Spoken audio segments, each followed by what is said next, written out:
J'ai vécu les plus belles années de ma vie en Israël. J'ai beaucoup d'amis israéliens. Ces derniers mois, j'ai reçu plusieurs messages bouleversants de soldats qui sont revenus de la guerre. Ils me confient qu'ils ont du mal à retrouver leur place dans la vie d'avant. Ils essaient d'étudier la Torah, mais sans concentration. Tout reste en surface, rien ne pénètre. L'un d'eux m'a dit une phrase qui m'a glacé.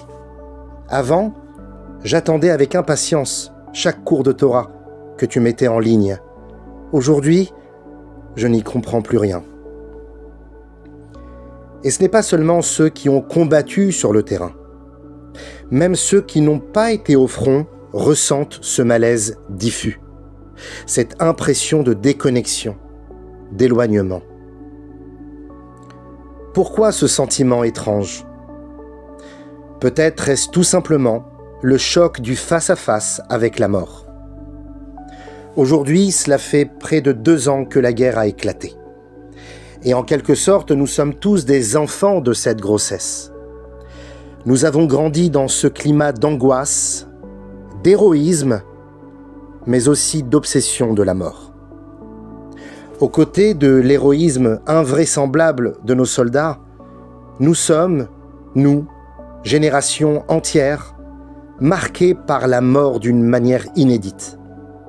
Et c'est peut-être là le vrai sujet, la confrontation avec ce qui est l'opposé absolu de la vie. Ça coupe notre élan vital. Ça brouille notre capacité à ressentir la présence divine. Dieu est vivant, Elohim Chaim, et nous nous connectons à lui par l'élan de la vie. Mais la mort crée un vide, un néant, un espace qui semble être sans Dieu.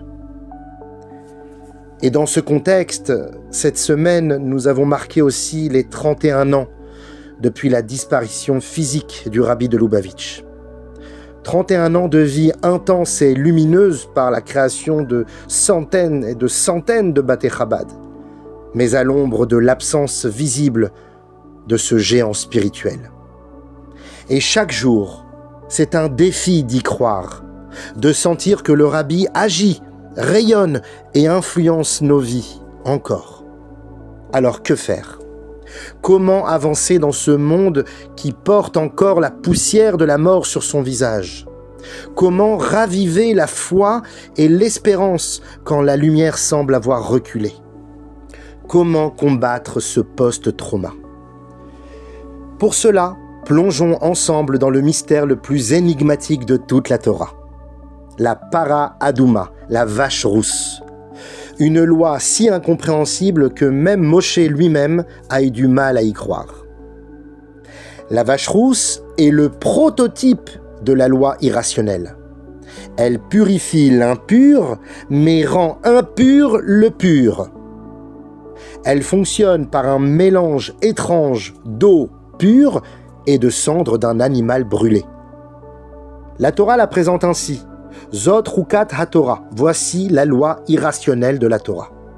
Même Moshe Rabbeinu, dit le Midrash, s'est révolté.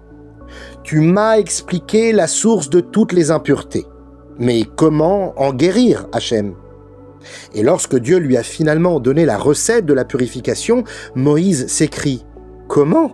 Tu appelles ça une purification, mais c'est totalement énigmatique, ce n'est pas une réponse. » Et Dieu lui a répondu une chose terrible mais fondamentale. Chuka chakakti vexera gazarti.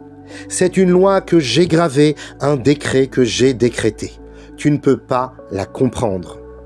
Autrement dit, il n'y a pas de manière rationnelle de sortir du contact avec la mort. Il n'y a pas de discours logique, il n'y a pas de thérapie spirituelle. Il y a seulement un Dieu qui te dit « Fais ce que je te dis et tu verras que tu vivras de nouveau. » Ce qui choque Moshe Rabbeinu, ce n'est pas la mort. Il comprend très bien qu'un cadavre contamine et que la mort coupe l'homme de sa vie spirituelle. Ce qui lui paraît incompréhensible par contre, c'est que l'on puisse s'en remettre de tout cela. Qu'on puisse guérir, qu'on puisse tourner la page. Comment un homme brisé par une perte, Chas v'Shalom, vidé de toute énergie, pourrait-il redevenir lui-même? Comment retrouver la lumière après avoir vu les ténèbres? Et la réponse est vertigineuse. Il n'y a pas de logique. Mais le Créateur a inséré dans le monde un pouvoir mystérieux de résilience, un pouvoir de renaissance. Que fait-on exactement dans le rituel de la vache rousse? On prend de la cendre, ce qu'il reste d'un être animal entièrement brûlé tout au moins, puis on la mélange à de l'eau vive, de l'eau de source, de l'eau qui coule, qui avance, qui ne stagne pas. Et ce mélange est projeté sur celui qui a touché la mort. Pourquoi? Parce que la cendre, c'est la mémoire, c'est le passé. C'est ce qui reste de l'être disparu. Mais l'eau vive, c'est la vie qui continue, c'est le flot du temps, c'est la génération suivante. Le message est clair. Même ce qui est parti reste avec nous. Même ce qui est réduit en cendres peut se mêler à l'eau de la vie et continuer à agir. Il y a quelques années, en Inde, lors de l'attentat terroriste contre le Bet Rabbah de Mumbai, le couple de shluchim local, le Rav Gabriel et son épouse Rivki Holzberg, ont été sauvagement assassinés. Seul leur petit garçon Moishi, âgé de 2 ans, a survécu, sauvé par la nounou indienne. Des années passent, Moishi devient un jeune garçon, et à l'approche de sa bar mitzvah, il reçoit un appel inattendu. « Bonjour, je ne sais pas si tu te souviens de moi, mais un jour, avant l'attentat, j'étais au Bet Rabbah de tes parents, et j'avais besoin de téphilines. Ton père m'en a prêté. Après l'attentat, je les ai gardés. Mais aujourd'hui, je voudrais te les rendre.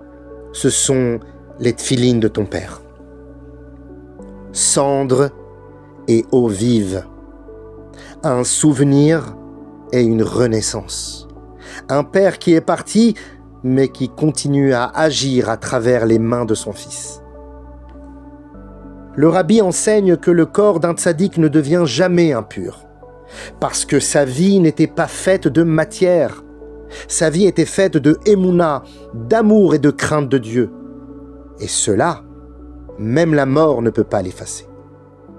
D'ailleurs, c'est pour cela qu'on continue d'aller sur les tombes des justes, non pas comme des musées, mais comme des lieux de vie, Bet Hachaim, des ponts entre ici et l'au-delà.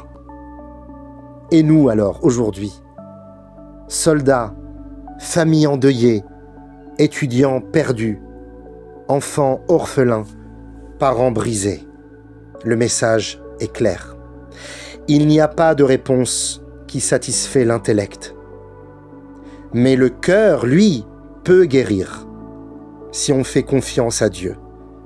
Même si on ne comprend pas pourquoi, on peut recommencer à vivre. Le Midrash dit que dans le monde futur, le sens de la vache rousse sera révélé. Tout ce qui nous semble absurde aujourd'hui brillera comme la lumière du soleil demain. Et alors nous comprendrons que la mort n'était qu'une étape du voyage. Peut-être même que la vache rousse est le code secret de la résilience juive, que même lorsque l'on a tout perdu, il reste un peu de cendre, un peu d'eau pour recommencer à vivre. Puissions-nous vivre ce moment très bientôt, que la douleur devienne lumière, que l'absence devienne révélation, et que nous puissions dire avec Moshe Rabbeinu, « Bame tiyeh taharato » par quoi sera-t-il purifié?